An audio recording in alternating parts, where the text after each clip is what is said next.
Alam mo ba, madali mag-start bilang content creator. Isang cellphone lang, isang idea, isang upload. Pero alam mo ba, mas mahirap magtagal, hindi dahil mahirap mag-video, kundi dahil mahirap labanan ang sarili. Unang dahilan, impatience. Maraming creator ang gustong mag-viral agad. First month pa lang, bakit 200 views lang? Bakit walang brand deal? Bakit mas mabilis sila lumaki? Hindi nila alam ang content creation, hindi raffle draw, hindi ito instant noodles, hindi ito microwave success. Ang totoo, yung mga kakilala mong malalaki ngayon, nagtiis muna sa 10 views, sa 5 likes, at sa walang comment. Hindi algorithm ang pumapatay sa career, impatience. Ikalawang dahilan, validation addiction. Kapag maraming likes, masaya. Kapag kaunti, malungkot. Kapag may comment na negative, gusto tumigil. Kapag walang share, feeling walang value.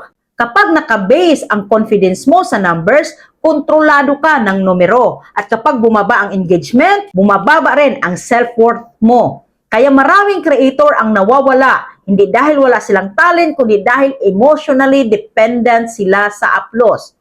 Ikatlong dahilan, umaasa sa viral. Maraming creator ang strategy ay, basta mag-viral ako, okay na. Pero ang viral moment, hindi business model. Isang video pwedeng sumabog. Pero kung wala kang foundation, wala ring magtatagal. Ang totoong growth, system, consistency, clarity ng message, hindi hype. Ikaapat na dahilan, walang malinaw na why or bakit. Ito ang pinakamalalim. Bakit ka ba nag-content? Para sumikat? Para may brandel? Para may followers? Kapag yan lang ang dahilan mo, madali kang mapagod. Pero kapag ang dahilan mo ay may gusto kang baguhin, may gusto kang ituro, may gusto kang patunayan, may gusto kang marating, kahit mahirap, hindi ka basta-basta titigil. May dalawang creator na sabay nagsimula. Parihong may 50 followers, parihong walang support. After 3 months, yung isa tumigil. Sabi niya, walang nangyayari. Yung isa, tuloy lang. After 1 year, hindi pa rin siya nag-viral. Pero may 20,000 loyal followers. After 2 years, siya na ang kinukuha sa events. Anong difference nila? Hindi talent, hindi galing, hindi kamera, commitment.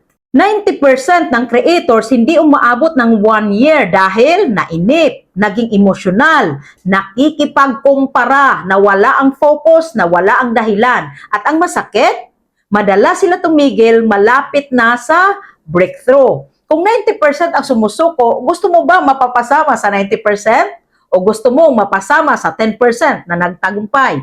Ang difference ng successful creator at nang nawala, hindi views, hindi followers, hindi pera, kundi tibay ng loob. Kapag pagod ka, pahinga, pero huwag titigil. Kapag mababa ang views, improve, pero huwag susuko. Kapag may bashers, matuto, pero huwag maglaho. Dahil sa mundo ng content creation, ang panalo ay napupunta sa hindi umaalis. At tandaan mo to, hindi algorithm ang kalaban mo, sarili mong pasensya. Stay consistent, stay committed, stay dangerous. Kasi minsan ang breakthrough mo, nasa next upload lang. Natulungan ba kita? Paki-like, follow, and share.